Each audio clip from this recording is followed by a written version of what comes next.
देश का पहला अरबपति जिसकी खदान उगलती थी हीरा, यहीं से निकला था कोहिनूर। फिर भी क्यों भारत से लड़ गया था वो।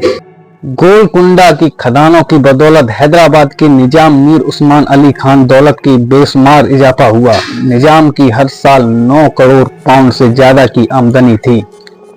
हैदराबाद के 7वें निजाम मीर उस्मान अली खान दुनिया के सबसे अमीर आदमी थे, जिन्होंने की खदानें उगलती थी हीरा।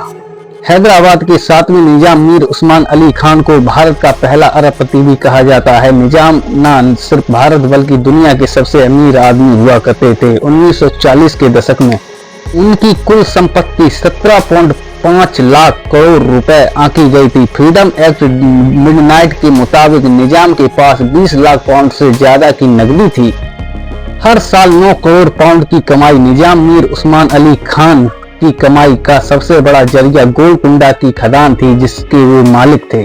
उस जमाने में गोलकुंडा खदान अकेले दुनिया की 30% से ज्यादा डायमंड सप्लाई किया करता था। तब सिर्फ 2 बड़ी खदानें हुआ करती थी, दक्षिण अफ्रीका और एक गोलकुंडा की। गोलकुंडा की खदानों से निकलने वाली हीरे अपनी चमक के लिए मशहूर थे और इसी वजह से इनकी कीमत भी दूसरे देशों में मिलने वाली हीरों से कहीं ज्यादा हुआ करती थी। मशहूर कोहिनूर हीरा गोलकुंडा की खदान से ही निकला हुआ है। गोलकुंडा की खदान बेशकीमती हीरे उगलती थी। दुनिया के 4 सबसे बड़े गुलाबी डायमंड इसी खदान से निकले हैं। कुछ साल पहले अमेरिका में 212 करोड़ रुपए में नीलाम होने वाले गुलाबी रंग का प्रिंस डायमंड भी गोलकुंडा की खदान से ही निकला है।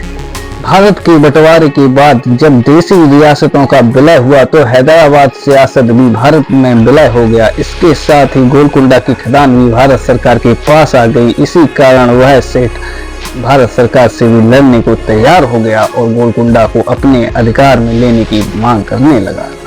हालांकि हैदराबाद का भारत में विलय भी आसान नहीं था। हैदराबाद की बहुसंख्यक आबादी हिंदू धर्म को मानती थी और वह भारत में शामिल होना चाहती थी, लेकिन निजाम इसके खिलाफ थे। पाकिस्तान की तरफ झुकाव रखने वाले निजाम की इच्छा खुद स्वतंत्र देश के तौर पर स्थापित करने की थी।